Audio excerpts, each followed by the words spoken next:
Good evening and welcome to NTD UK News. I'm Neil Woodrow. Here are today's top stories. UK's economy suffered a record slump in 2020, the biggest drop in 300 years. The US is standing with the UK after BBC World News is banned in China. As EU and Russia tensions intensify, Russia says they're ready to break ties with the bloc.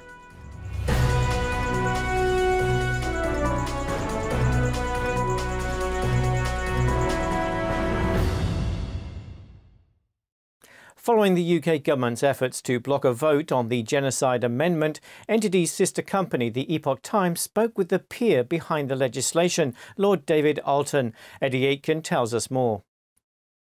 In a controversial move, the government this week bundled Lord Alton's genocide clause with another one preventing a vote. The so-called Genocide Amendment to the UK post-Brexit trade bill aims to prevent the UK from doing trade with genocidal countries. And you have to ask the question, should we be trading on the backs of people who are enslaved? Should we be trading on the backs of people who may be subject to the crime above all crimes, genocide? Many see his amendment aimed at the Chinese regime's alleged genocide of Uyghur ethnic minority in Xinjiang. If passed, it gives UK courts the power to determine whether a trade partner of the UK has committed genocide. The government is opposed to the legislation and proposed another version that would give the power to a select committee. The government-backed version narrowly passed this week. So our amendment is an attempt to put flesh on the bones and to get more than a select committee. I'm not interested in just a toothless tiger that is unable to actually make any difference. The House of Commons has one more chance to vote on the Alton Amendment. And I hope this time that the government will have the guts, the courage to allow a free and open democratic vote in the House of Commons so that the elected House can make a decision on this. The next vote on the trade bill will be in the House of Lords on February the 23rd. Eddie Aitken, NTD News. The US government condemns China after Beijing banned BBC World News from airing in China. The ban comes 1 week after the UK's media regulator did the same to a China state-backed TV channel in the UK. NTD's Eddie Aitken has more. China's National Radio and Television Administration says its investigation finds BBC World News China coverage harmed the country's national interests and undermined unity, referring to its reports on the COVID-19 pandemic in China and forced labour camps in Xinjiang. The US State Department spokesman expresses the country's concerns over China's behaviour. We absolutely condemn the PRC's decision to ban BBC World News. The PRC maintains one of the most controlled, most oppressive, least free information spaces in the world. China's agency says the BBC channel seriously violated its regulations and its application to air for another year will not be accepted.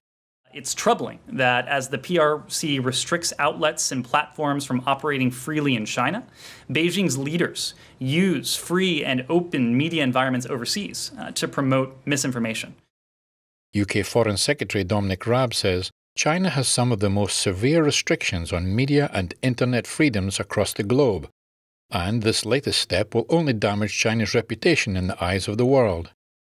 English-language BBC World News is not included in most TV channel packages in mainland China, only available in some hotels and homes.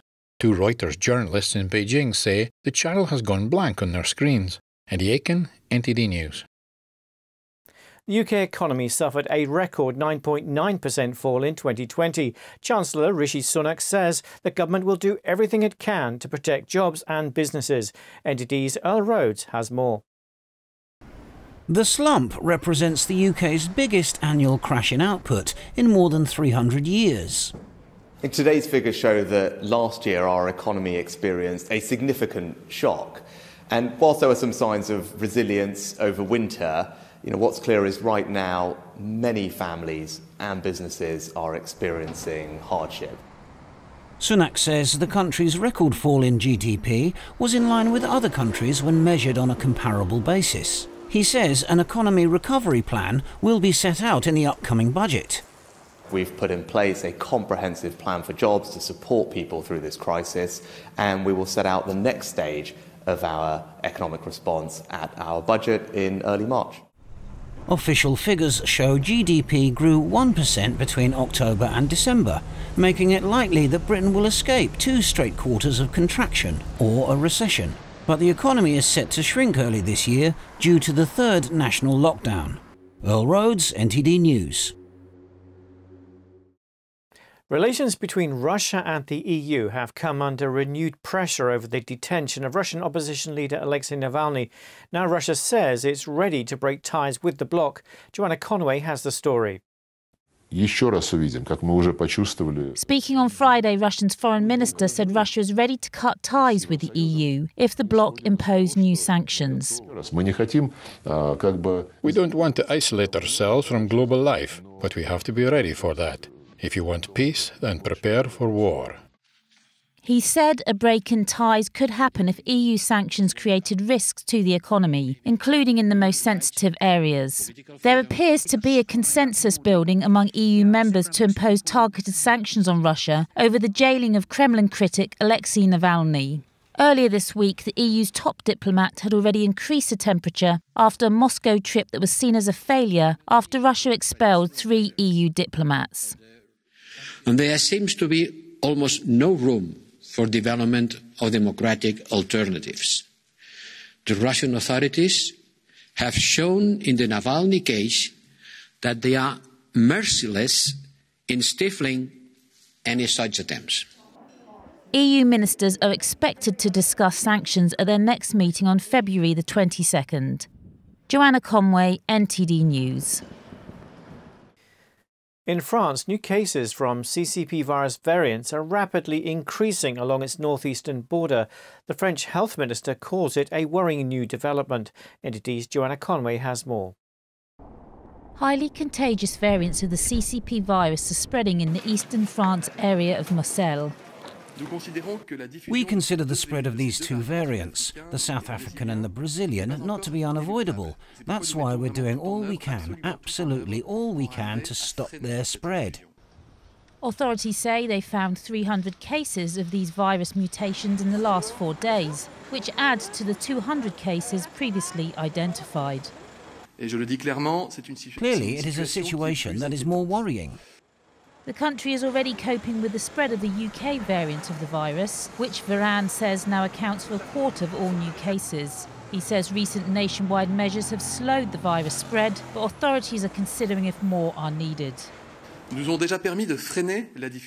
already been able to apply the brakes on the spread of the virus in general in our country. The next few weeks will tell us whether the measures sufficed.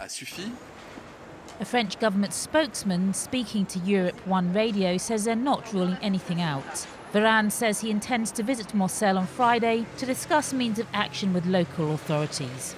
Joanna Conway, NTD News. Tensions rise between farmers and conservationists after a wolf hunting ban extends into Spain's north, where controlled hunting had still been allowed. NTD's Joanna Conway with the story.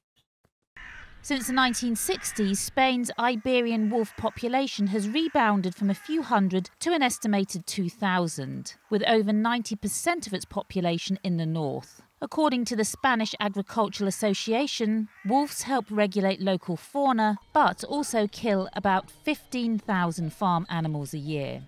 This animal refuge manager shares his view on the ban. It is a legal step that ensures that this important species of our environment does not disappear. One farmer shares an opposing view. This is what I think, that there has to be a change. If not, it will destroy livestock owners. They can't on the one side promote extensive stock and on the other side kill us. The wolf and the stock cannot coexist. One veterinarian says there's a problem as they kill calves, lambs and sheep.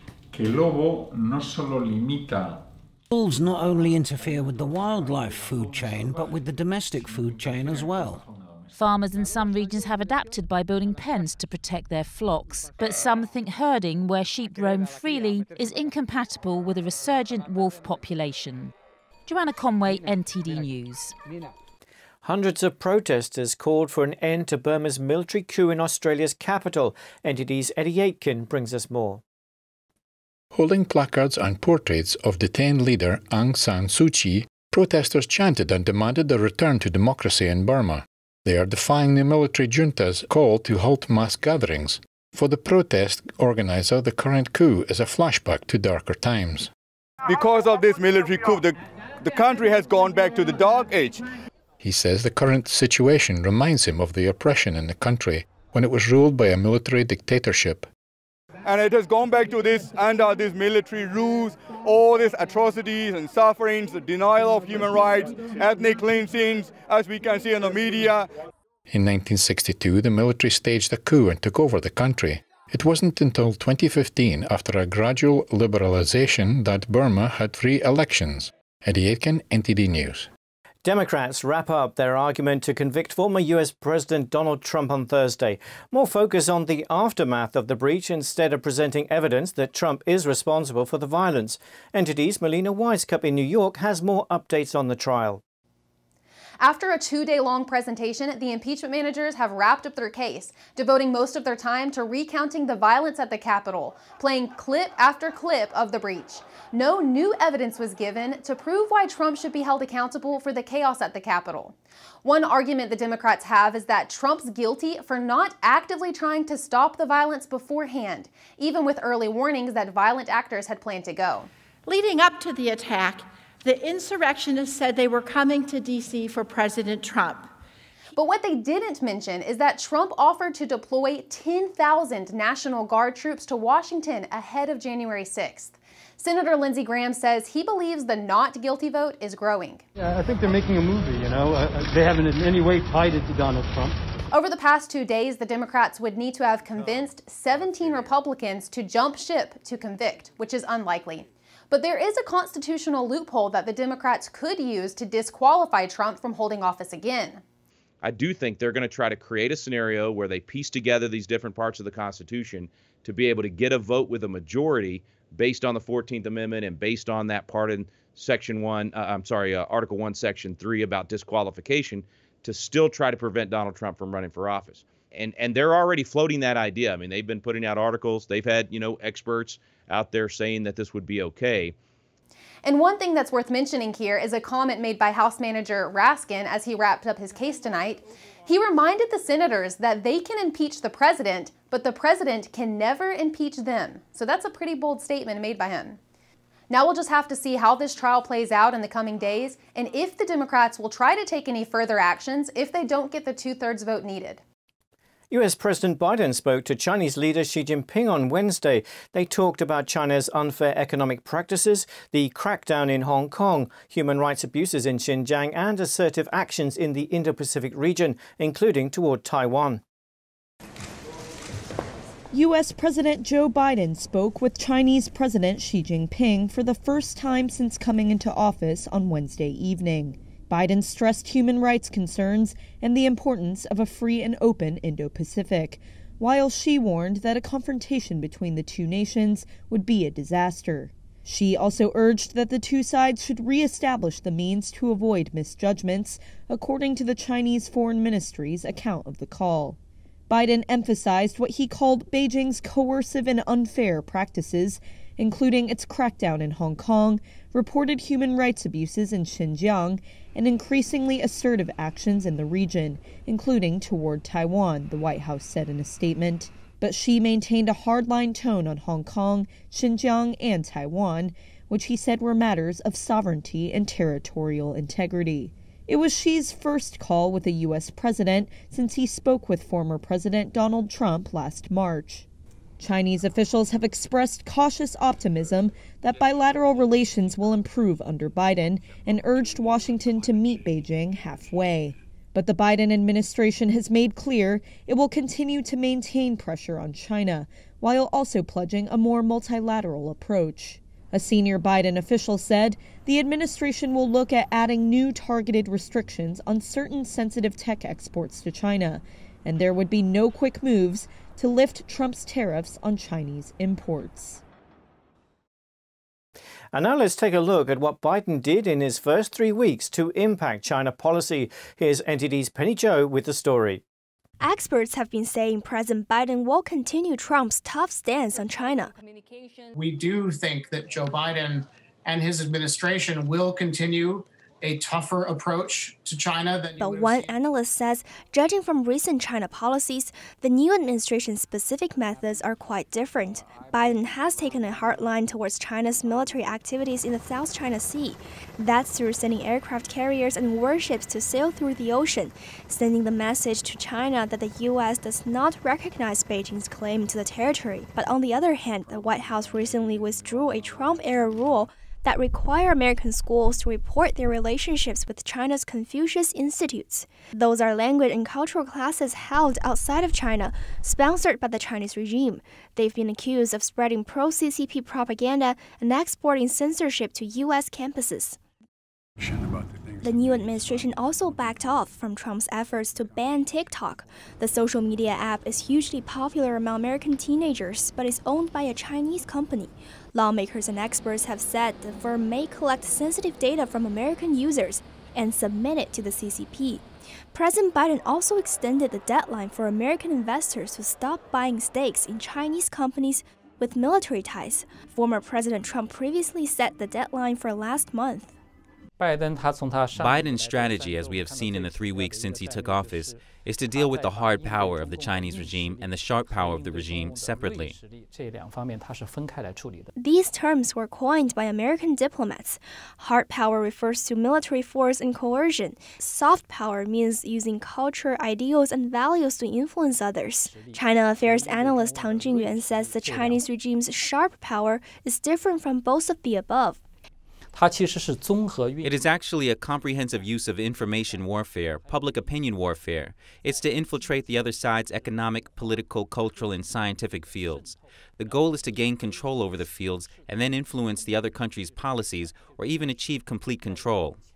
He believes China actually relies more on Confucius Institute's TikTok and American investment to advance its conflict with the U.S. than through military means. Those are the areas where they can gain practical benefits, because we know that the risk of a direct military conflict between the United States and China is extremely low. So the U.S. and China sending warships, etc., are more of a political declaration.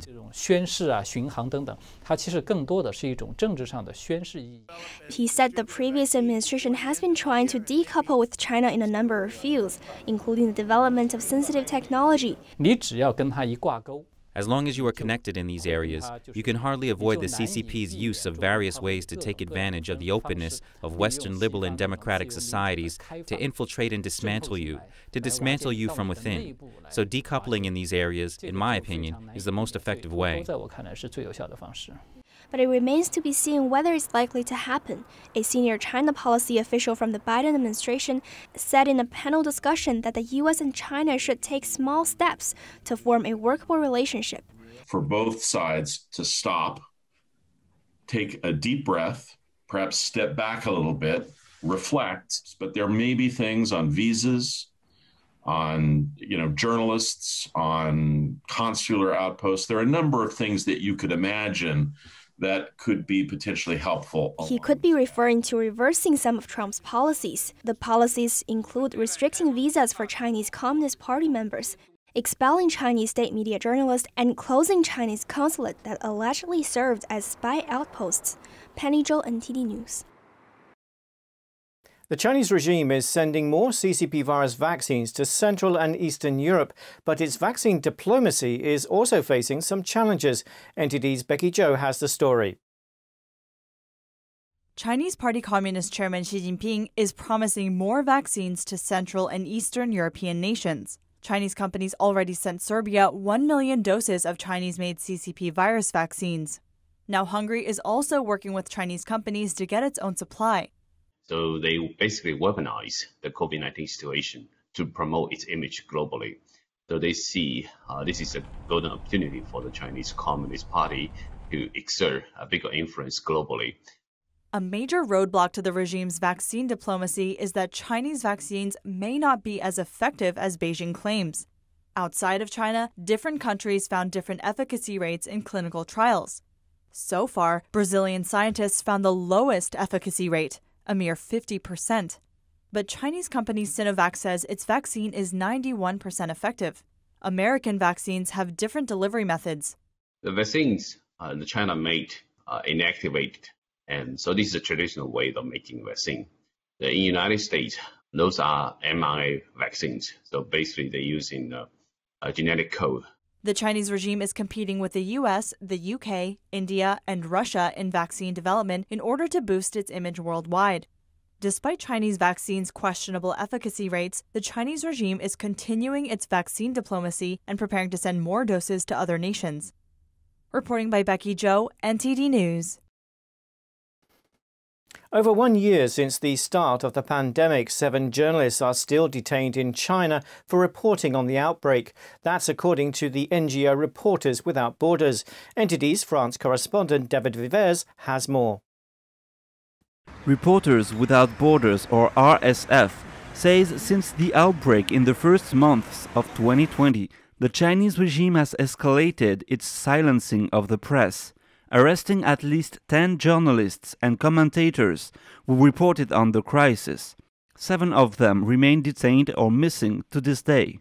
Head of RSF office in Taiwan, Cedric Alviani, says informing the public on the unprecedented health crisis is not a crime, and the journalists should have never been arrested. The world has no idea what's happening currently in the different provinces of China, and the Chinese people themselves are not being informed on what happens in other parts of their country. U.S. Senator Ted Cruz says the WHO is parroting the Chinese Communist Party, or CCP, narrative after the organization's statement saying it's extremely unlikely the virus leaked from a lab in China on January 10th. Democracies cannot tolerate anymore that the Chinese regime would promote a world without journalists, a world in which censorship prevails. WHO experts were investigating the origin of the virus. However, their schedules and sources of information were all monitored by CCP. RSF says the Chinese regime launched a global disinformation campaign to deflect criticism, adding that they have increasingly intimidated, harassed, and surveilled foreign correspondents and their sources. Democracies have to protect themselves, and they cannot accept the Chinese regime to develop a countermodel that could potentially kill their system. David Vives, NTD News, Paris. The start of the Year of the Ox in Taiwan, spiritual believers gathered in the historic Longshan Temple in Taipei City to celebrate the Lunar New Year. Earl Rhodes tells us more. Festivities last for 6 days in Taiwan, and here they've continued much as normal. But 26-year-old student Deng from Malaysia hasn't been able to return home. I think this pandemic is really bad. I'm not Taiwanese. I cannot go back home because of this pandemic. I can only stay here during the New Year holidays. I hope this pandemic quickly goes away so that we can all travel quickly. Taiwan has been applauded for its swift and sustained efforts to contain COVID-19. According to tallies compiled by the medical authorities, it has just 9 deaths and just over 900 confirmed cases. Businesswoman Huang is excited in praise of her country. Taiwan is number 1 in the world. Everyone should be brave in fighting the pandemic and live on strong. It's good to be alive and reverse the situation. Prosperity to all, and everyone makes money. Happy New Year. Now is the start of the Year of the Ox. People here prayed for a year of good fortune and health. Earl Rhodes, NTD News. Bitcoin hit a record high on Thursday before falling back a little to about £33,900 a coin. It rose after Newsbank of New York Mellon, one of the oldest banks in the world, says it's forming a new unit to handle digital assets for its clients. You should be able to take advantage of the new services later this year, and MasterCard says it's also planning to offer support for some cryptocurrencies on its network this year. That's all the details we have. Asset manager BlackRock and payments companies Square and PayPal have also recently backed Bitcoin. Disney-owned Lucasfilm has fired Mandalorian actress Gina Carano because she compared the US's hostile political climate to the one that led up to the Holocaust. From New York, NTD's Grace Coulter reports. I love this character so much. Carano's post read, Jews were beaten in the streets, not by Nazi soldiers, but by their neighbors, even by children. Because history is edited, most people today don't realize that to get to the point where Nazi soldiers could easily round up thousands of Jews, the government first made their own neighbors hate them simply for being Jews. How is that any different from hating someone for their political views? The post outraged some, and the hashtag #FireGina Carano was trending on Twitter on Wednesday before her firing. This was not the first time Carano's posts have met with controversy. She's also made fun of the idea of wearing multiple masks and putting preferred pronouns in your Twitter bio, a move that some found highly offensive. In a statement, a Lucasfilm spokesperson accused Carano of degrading people based on their cultural and religious identities and called her social media posts abhorrent and unacceptable. Carano has also been dropped as a client by United Talent Agency. But people are supporting Carano too and calling Disney's values into question. Financial commentator and CEO Peter Schiff wrote, "As a Jew, I am not offended by the Gina Carano tweet referencing Nazi Germany. But as an American, I'm very offended by the left's reaction. Lucasfilm firing her to appease an intolerant left-wing mob merely validates her comparison. We must learn from past mistakes, not bury them." A number of others questioned why Disney didn't have the same reaction to a similar post by actor Pedro Pascal, who was in the same movie as Carano. In 2018, he shared this photo, comparing children being held in temporary border patrol processing facilities to Jews being held in concentration camps. It was also pointed out that the bottom photo was not taken in America. Meanwhile, some left-leaning voices say that Carano's firing is not cancel culture, but instead consequences and adult accountability. Since the news of Carano's firing broke, #CancelDisneyPlus has been trending on Twitter. Reporting by Grace Coulter, NTD News. If you're looking to buy an affordable home in New York, you might be interested in this one. This $300,000 house came out of a 3D printer. NTD's Evelyn Lee has more. The future is here. The first 3D printed house hits the market in the U.S. While it's revolutionary at first glance, it doesn't look much different from the other houses in the area. It's very similar to your typical concrete-built home you may see down south in Florida. The home was built on Long Island by SQ4D, and it's the first 3D printed structure to receive a certificate of occupancy nationwide in an area that has some of the strictest building codes in the country. Stephen King, the listing agent, says his phone is ringing off the hook with customers that have burning questions about the house. Serious buyers who can't believe that a new construction build is in their price range of $300,000. So some of the questions we get asked about it is if it's a modular home, if it's manufactured and then assembled on site, which it is not. He explains that the printing machine is assembled on site. It then goes around to print out the house layer by layer. The walls are made of 2 inches thick concrete. And with the current snowstorms and cold climate in New York, King says the 3D printed house is doing just fine. The insulation factor is incredible. So traditional homes right now that are built new construction cannot compete with our designed insulation technology. While it is the first house for sale on the open market, it is not the only one of its kind. In Texas, the company Icahn printed 6 houses for the homeless in a village outside of Austin. And in Germany, a 3D printer is working on an entire residential building. 5 families will be able to live in it after completion.